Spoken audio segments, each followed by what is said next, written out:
Hello, আসসালামু আলাইকুম। সবাইকে অসংখ্য ধন্যবাদ। আমাকে একটু সবাই সাপোর্ট করবেন প্লিজ, দয়া করে। আমরা এখন রান্না করব গরুর মাংস। এখানে সব আয়োজন আমার অলরেডি হয়ে গেছে। আমি এখন রান্নাবাড়ি করব।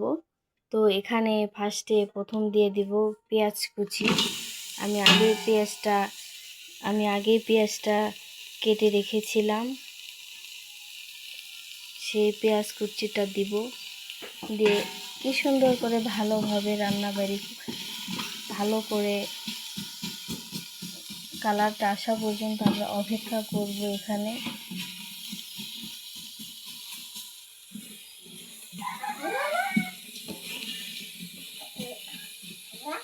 একটু আউড়ে নেওয়ার পর একটু তেল ব্যবহার করব।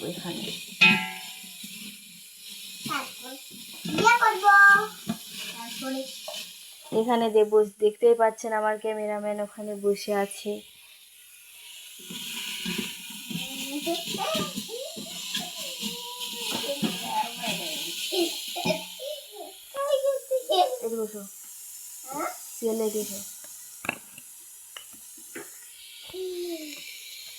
এখানে এখন আমরা অল্প একটু তেল দিব পরিমাণ মতো।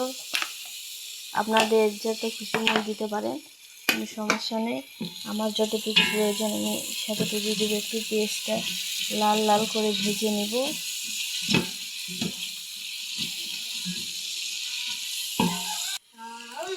এখানে আমরা এখন তেজপাতা দিয়ে এখানে আমরা এখন একটু পেস্টটা লাল লাল হয়ে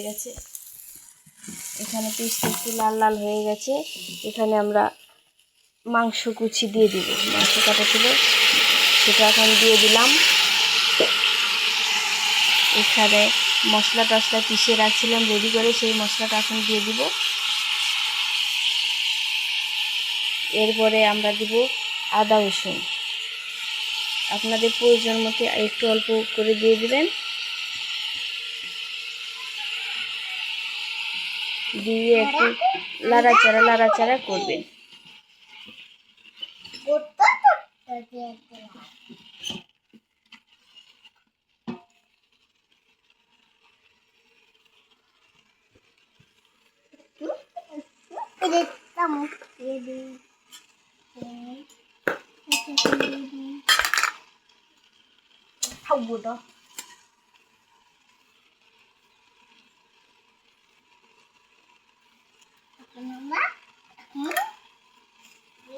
এখানে অল্প পরিমাণ মতো লবণ,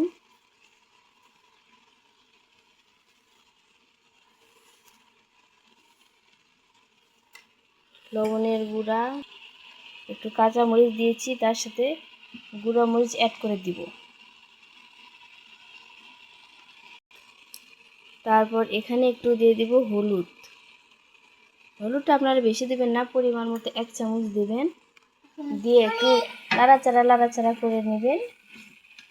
দেখবেন আস্তে আস্তে মাংসর কষে যে একটা ঘ্রাণ বাড়াবে, সেই ঘ্রাণটা এত সুস্বাদু হবে যে যা বলার বাহিরে।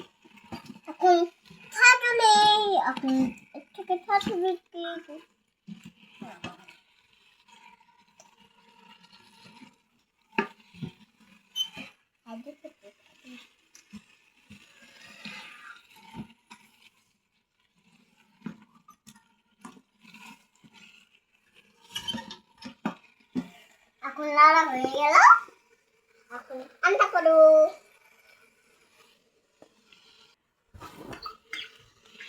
এখানে 1 চামচ দিব জিরা গুঁড়া, 1 চামচ দিব ধনিয়া গুঁড়া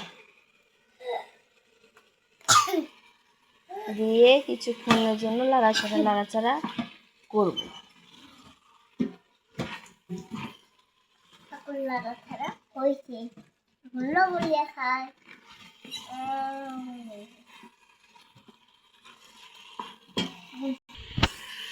এখানে হয়ে গেছে। আমরা এখন কিছুক্ষণের জন্য ঢাকনাটা দিয়ে দিব।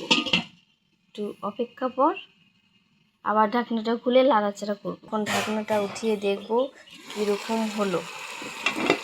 উঠিয়ে দেখেছি কালারটা খুব সুন্দর হয়েছে।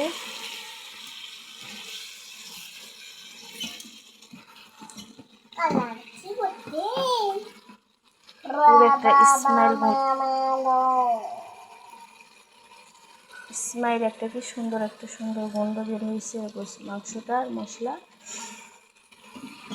একটু লাড়াচাড়া করবো।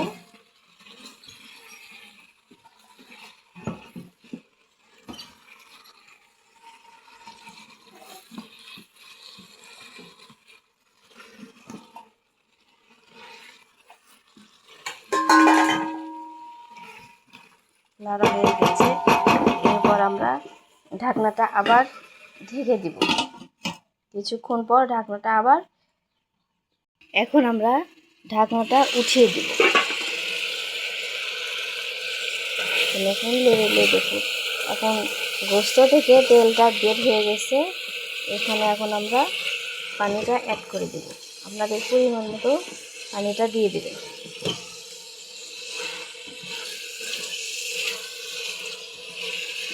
এখানে তেলটা বের হয়ে গেছে, আর গায়ে গায়ে লেগে যাচ্ছে। এখানে আমি 2 ডাবু পানি ইউজ করব। যেহেতু গোস্তটা সিদ্ধ করে নিতে হবে ভালো করে, সেটাকে আমি আমার মতো করে পানিটা দিয়ে নিলাম। এখন পানিটা দিয়ে কষিয়ে নিয়েছি। এখন পানিটা দিয়ে ভালো করে কষিয়ে মাংসের মধ্যে সব সান্দাবে।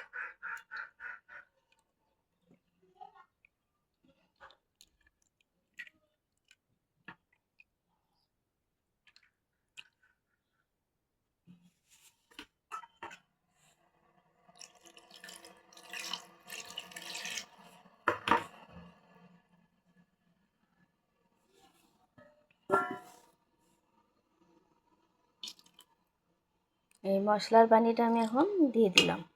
এখন ঢাকনাটা দিয়ে কয়েক মিনিট অপেক্ষা করব। অপেক্ষা করার পর গোস্তটা ঘন হয়ে আসবে, তখন ভালো